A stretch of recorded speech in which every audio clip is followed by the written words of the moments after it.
A warm welcome to all our viewers. I'm your host Pratiksha Mishra and you're watching another episode of South Asia Focus. Let's begin the show. India and the Central Asian nations are forging a dynamic new roadmap, transforming an old cultural ties into a vibrant, forward-looking partnership.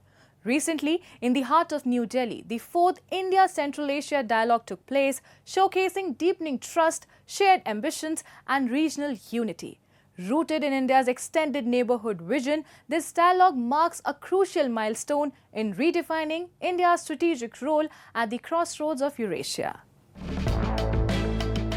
India and Central Asia, bound by centuries of civilizational exchange and enduring cultural ties, are forging a modern partnership grounded in shared strategic interests.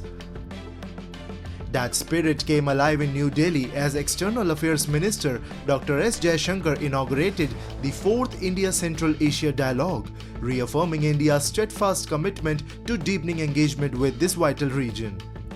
Positioned as a cornerstone of India's extended neighbourhood policy, the dialogue served as a vital diplomatic platform to strengthen cooperation across a region rich in resources and strategic potential. India deeply cherishes its millennia-old civilizational and cultural ties with Central Asia.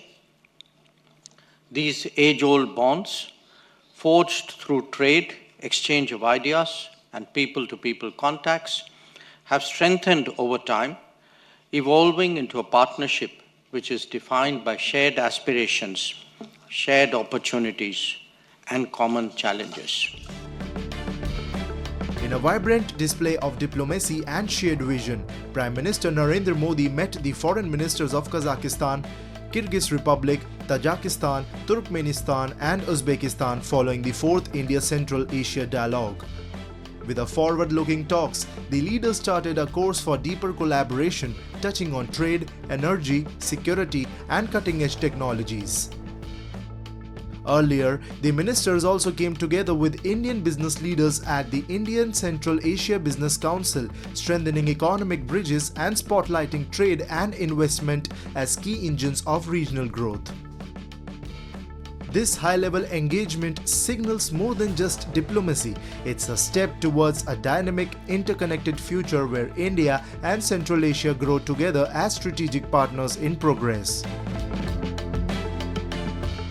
Kazakhstan is well positioned to boost up natural synergies with India in trade, connectivity, critical mineral dialogue, energy security, digital sector, and humanitarian ties.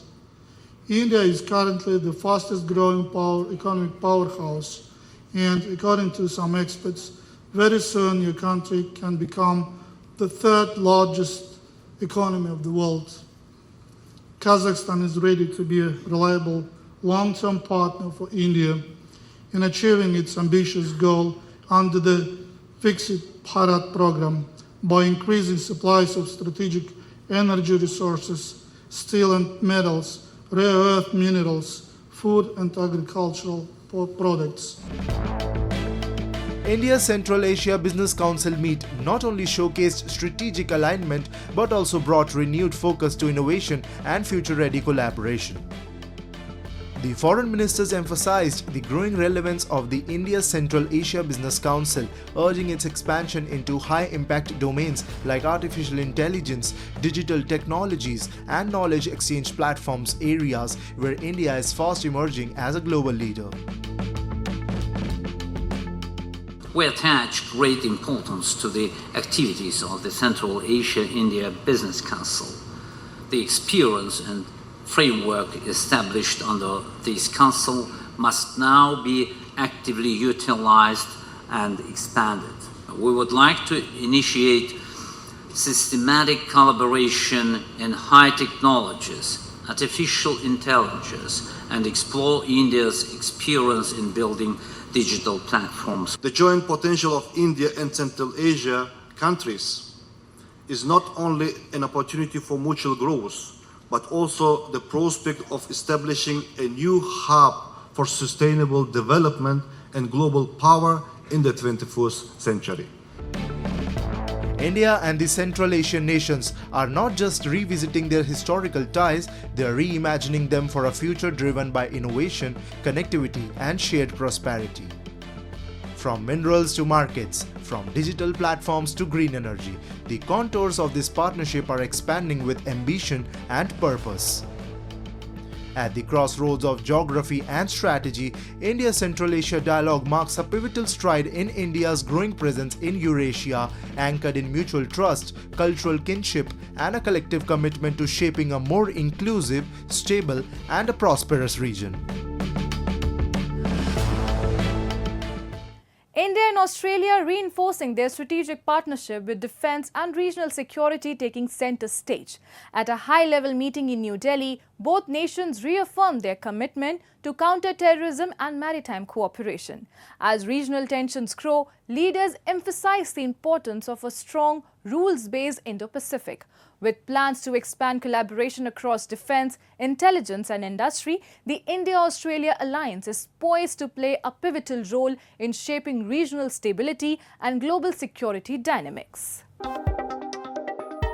India and Australia continue to deepen their comprehensive bilateral relationship grounded in shared democratic values, strategic alignment, and robust people-to-people connections. Over the years, their partnership has grown significantly across sectors including trade, education, climate action, and especially defense. In a high-level bilateral meeting held in New Delhi on Wednesday, Indian Defence Minister Rajnath Singh and Australian Deputy Prime Minister and Defence Minister Richard Marles reaffirmed their strong defence ties and reiterated their shared commitment to countering terrorism. We want to make clear that Australia stands with India and all countries in combating terrorism. We acknowledge and we welcome the stoppage in military activity. We see this as an act of Indian leadership. But we will continue to work with India as we combat terrorism in all its forms. As regional security dynamics evolve, India and Australia are looking to build a stronger and more resilient defence partnership. The Australian Defence Minister emphasised the need to deepen bilateral defence cooperation through strategic initiatives. He outlined Australia's intent to pursue an ambitious roadmap for maritime security and defence collaboration. We want to be ambitious in relation to the Joint Declaration of Defence and Security.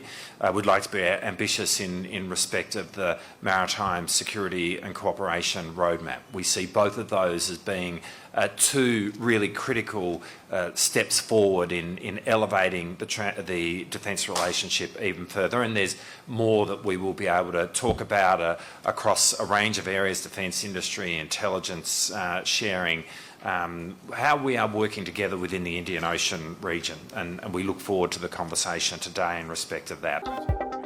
With regional tensions on the rise, defence cooperation between like-minded nations has become increasingly crucial. Indian Defence Minister Rajnath Singh acknowledged Australia's support during a time of heightened security challenges for India. He also underscored the importance of mutual cooperation amid regional tensions. This meeting is happening at a time when India is facing extreme challenges at our western border, and we have taken steps in response to barbaric incident in Kashmir. We thank Australia for its support on this issue.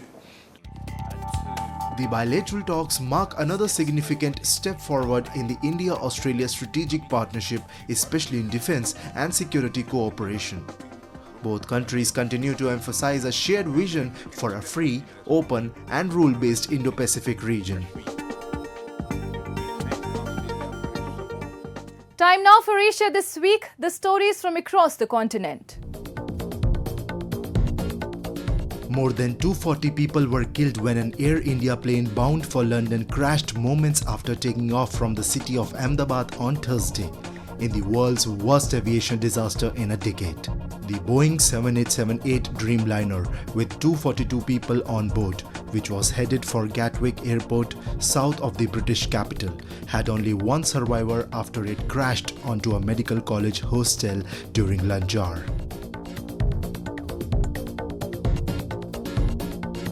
Australia's Minister of Defence Richard Marles met with Sri Lankan President Anura Kumara Dissanayake for talks in the capital Colombo. During his visit, Marles also held discussions with his Sri Lankan counterpart. The visit aimed to further strengthen bilateral cooperation and enhance collaboration in the defence sector between the two countries, according to Sri Lanka's official government news portal. North Korean leader Kim Jong-un said in a message to Russian President Vladimir Putin that his country will always stand with Moscow. In a message for Russia Day, a patriotic holiday celebrating Russia's independence, Kim called Putin his dearest friend and praised their bilateral relation as a genuine relationship between comrades in arms.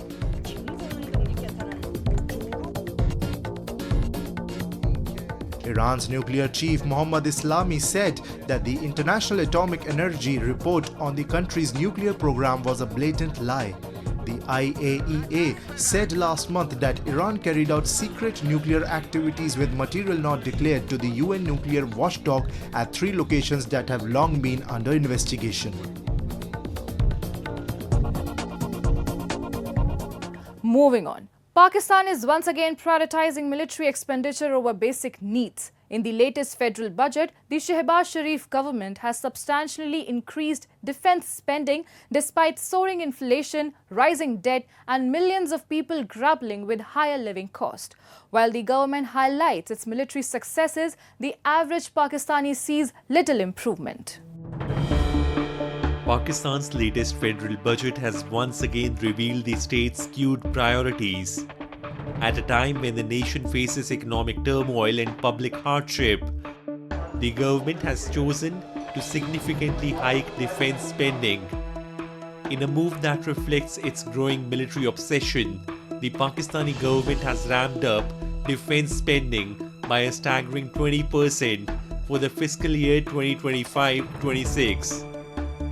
Pakistan's Finance Minister Mohammad Aurangzeb, while presenting the federal budget on June 10, confirmed the allocation of 2.55 trillion rupees, that is $9 billion to the defense sector. मुल्की दफा हुकूमत की अहम तरीन तरजीह है। इस कौमी फर्ज के लिए 2,550 अरब रुपए फराहम किया जाएंगे। The announcement comes just weeks after a deadly terrorist attack in Jammu and Kashmir's Pahalgam that was linked to Pakistan-based terror outfit Lashkar-e-Taiba. Instead of investing in development, Islamabad appears to be celebrating the conflict by bolstering its military machinery, even as it slashes overall federal expenditure by 7%, setting it at 17.57 trillion rupees. While a modest 10% increase in salaries for government employees and 7% hike in pensions have been proposed, citizens and experts alike say that the relief measures are cosmetic in the face of rampant inflation and utility taxes.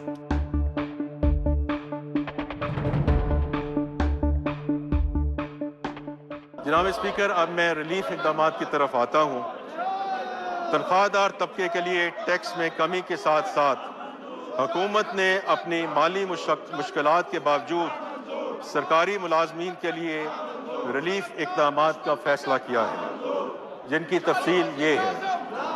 वफाकी हुकूमत के तमाम मुलाजमीन grade 1 ता 22 की तनख्वाह में 10% इजाफा तजवीज़ किया जा रहा है। रिटायर्ड मुलाजमीन की पेंशन में 7% इजाफे की तजवीज़ है। बजट में सबसे ज़्यादा रखा है सलामती के लिए, पाकिस्तान का आर्मी के लिए वो बहुत ज़्यादा रखा है। डिफेंस के लिए ना बहुत ज़्यादा बजट रखा है। उसे थोड़ा कम कर लेता था, उस पर कम करके चलो दूसरा उसमें दे देता। जो 15% होता, 20% समझ आता था, 10% तो मैं कहता हूँ ये पहली दफ़ा है कि 32 साल का मैंने तजुर्बा में ये तमाशा है। The economic crisis is deepening. Pakistan's total debt has ballooned to 76,000 billion rupees, with over 51,500 billion rupees borrowed domestically and the rest from external sources. Inflation is projected at 7.5%, with GDP growth optimistically pegged at 4.2%, though the current year saw only 2.7% growth. As the government touts tax relief for salaried classes, ordinary citizens remain unconvinced.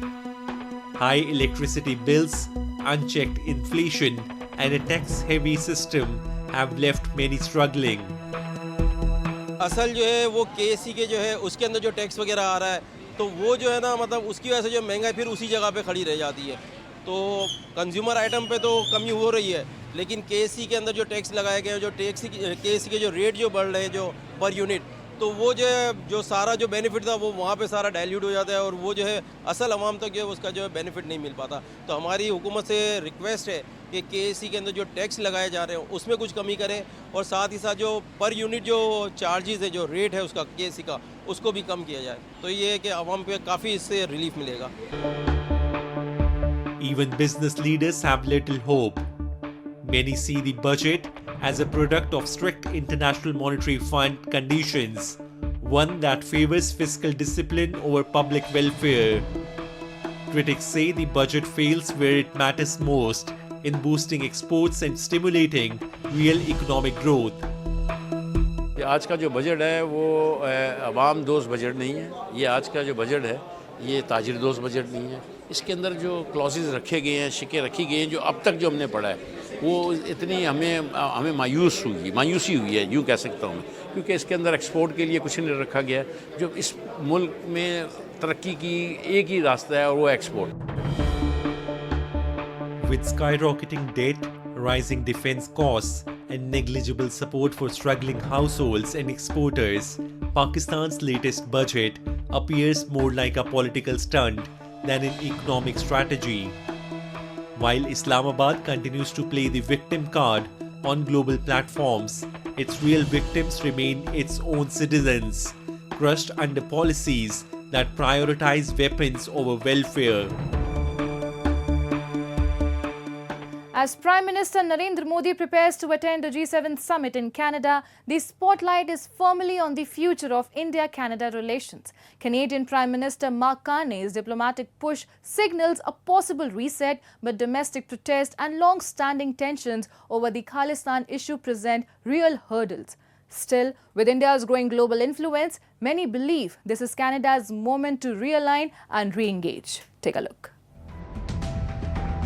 As Indian Prime Minister Narendra Modi prepares to visit Canada for the G7 summit, diplomatic observers say this could mark a pivotal moment in India-Canada relations, a relationship long strained by political tensions, particularly around the Khalistan issue.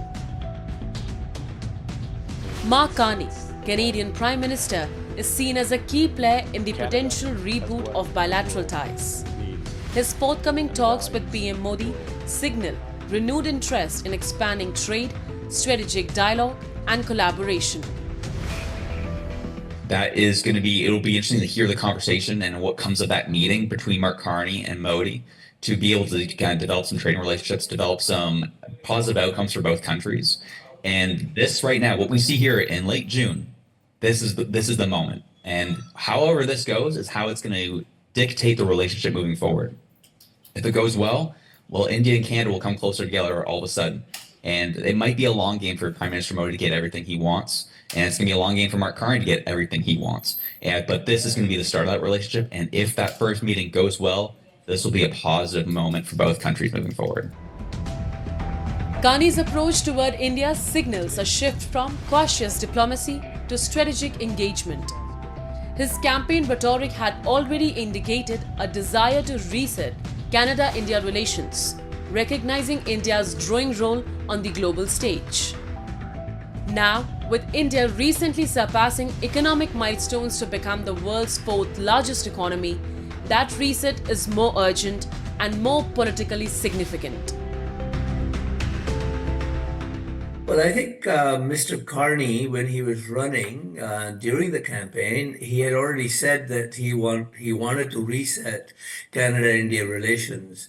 I think at that time, India hadn't graduated to the fourth place. And so he already saw the importance and significance of the country on the international stage. And I think that now that India has moved to the fourth place, that only probably encouraged him more. As well, I think that other partners in the G7 may have spoken to Mr. Carney and said, right or wrong, India may have some issues with you, but we shouldn't ignore India in the long run and deal with your issues in the way you can. I mean, that's how leaders do that sometimes. Any reset, however, faces immediate challenges. Several Sikh separatist groups are already protesting the Canadian government's invitation to Prime Minister Modi. These groups cite human rights concerns and continue to raise the controversial demand for a separate Khalistan state, something India considers a direct threat to its sovereignty. The protests may be part of Canada's democratic landscape, but they risk complicating diplomatic efforts. Experts warn, while these groups have little real impact on India's internal politics, they continue to tarnish Canada's global image.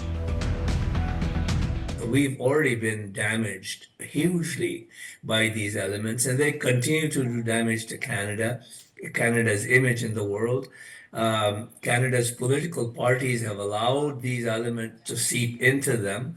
And in fact, the former Prime Minister Harper spoke some days ago saying, just like we would not entertain anyone that wants to separate Quebec from Canada within the parties that want to govern Canada as a country, similarly, we shouldn't be allowing elements into our political parties that want to dismember friendly countries. For Canada, the visit by Prime Minister Modi is more than a diplomatic engagement. It's a strategic opportunity. With its expanding influence in trade, technology, and geopolitics, India offers Canada a vital partnership for the future. Rebuilding trust with New Delhi is not just about resolving past grievances. It's about recognizing India's role as a democratic powerhouse and a key ally in a shifting world. As the world watches, India and Canada face a pivotal moment in their partnership. And with that, we come to the end of this week's episode. See you next week. Till then, goodbye and take care.